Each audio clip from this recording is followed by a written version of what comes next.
So it's Sunday, it's a beautiful day. I'm out on a walkabout doing some code therapy training. Also, I'm recording this week's challenge, which is going to be about building self-esteem through rejection therapy.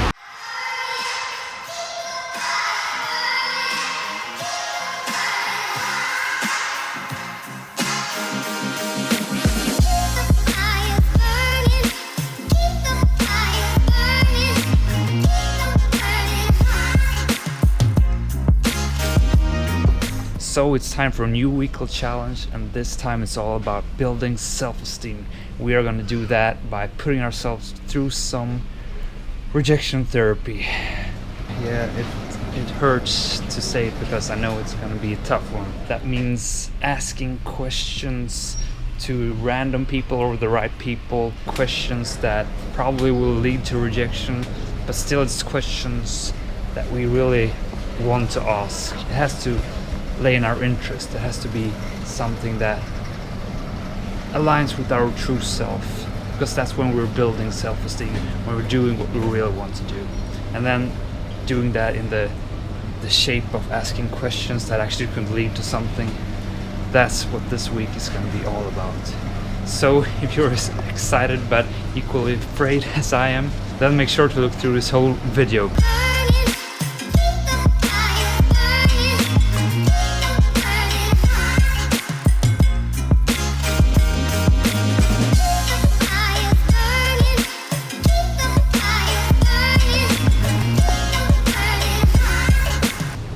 Because the best way to build self-esteem is to do what you really know is the right thing to do.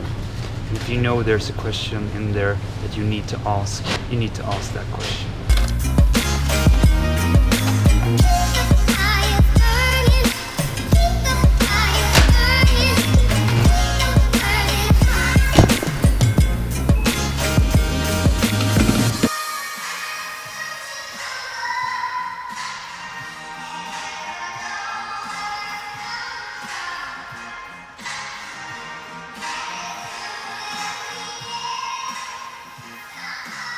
So without further ado, please help me give Jang a very, very warm, googly welcome. If you know how to use rejection to your advantage, you can exercise. You can use your rejection to actually gain muscle. So I did this for 100 days. Every day I put myself just outside my comfort zone.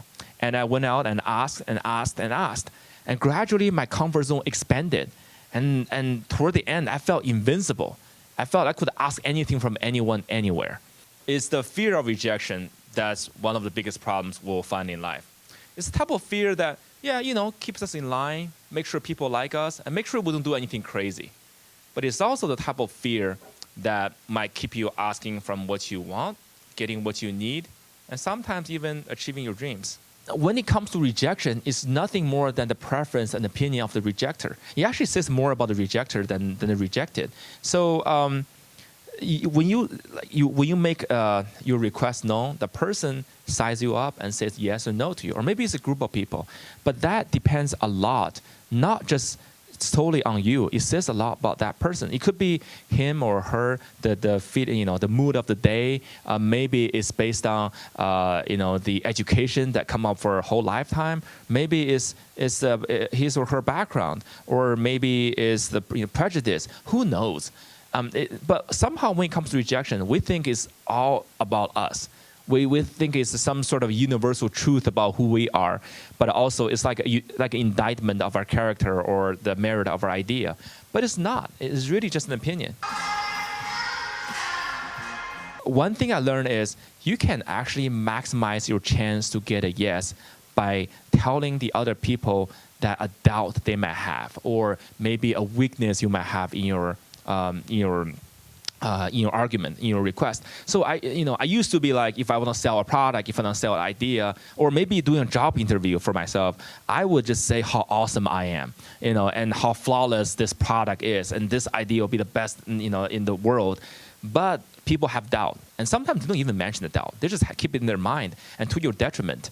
And those doubts would not go away. But if I mention their doubt before they would mention it, actually I can totally maximize my chance of getting a yes. And the funny thing is, by mentioning is that weird, I showed one thing: I wasn't weird. I showed to him that I'm thinking just like him. I know you feel this is weird, so I can empathize with you. And over again in this 100 days of rejection, if I mention to people, I know I'm asking for a big favor. I know people don't usually ask this. I know this is weird. If I mention that, the more than likely people will say yes to me. Because in a way I gain their trust by empathizing with them. Another thing is I learned I can turn a no into a yes by asking for some things. Like for example, a magic word is why. When people say no to you, ask why, always. So one day I went to knock on a stranger's door. I had a flower in my hand. And by the way, I don't know why I always knock on people's doors. That was fun. But I said, can I plant this flower in your backyard? And he was like, plant this flower in my backyard? Sorry, I can't let you do that. But before he could turn away, I said, why? He was like, he was this older gentleman. He was like, well, I have a dog that would dig up anything I put in the backyard. And if you want to do this, I don't want to destroy your flower. If you want to do this, go across the street and talk to Connie. Connie loves flowers. And so I did. I knocked on Connie's door and talked to her and her husband. She was so happy to see me. He was like, this flower is awesome. Yeah, let's do it. So half an hour later, there was a flower in Connie's backyard. But the thing is, had I left after the initial rejection, I would have thought, okay, of course he would say no because this is really weird. He probably didn't trust me. I probably wasn't good looking enough or whatever. But it turned out to be none of that. Is what I offered did not fit his needs.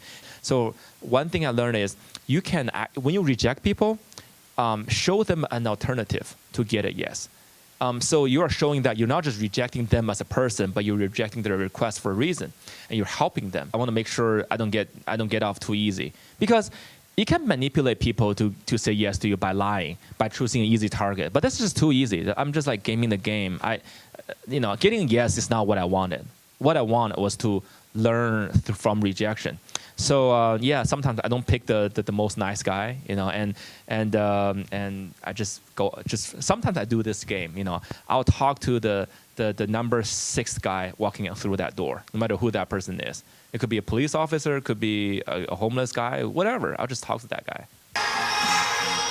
So the objectives of this week's challenge means that you are going to sit down, write 5 questions that you are going to ask throughout the week.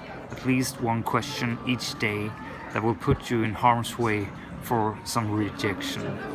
Maybe you will get rejected, maybe not. But we are doing what we know is right for us, building our self-esteem, rejection therapy. So that is it. Super simple, yet so freaking hard. It's gonna be a tough one, I just know it. Still so excited about this one. So with those words, I'm signing out, wishing you the best of luck. My name is Alexander Nilsson. Make sure to subscribe so you can see the videos that I will post throughout the week. Some deep undercover shit will go on. Yeah. Look forward to that. I am. Bye guys. Some practical tips for how to do this. The one thing I can give you is to have focus. One question in mind. Determination. Just go there. No hesitation. Time is your enemy. Focus, focus, focus. But so it could also be small questions. Like, I'm trying out this sweater. I think it's nice, but I don't think it's worth what it costs. So maybe I can ask if I can get it a bit cheaper. That's one thing I would like to ask, but maybe usually don't have the guts to ask. Du kan få hjälpa mig med en sak om du vill. Jag hittade en jäkla massa grejer. Ja. Men den här jackan var koftan. Koftan där. Ja, det är det som gäller. Hoo-wee, what a cliffhanger. Oh boy, oh my. That's a real crazy ending, huh?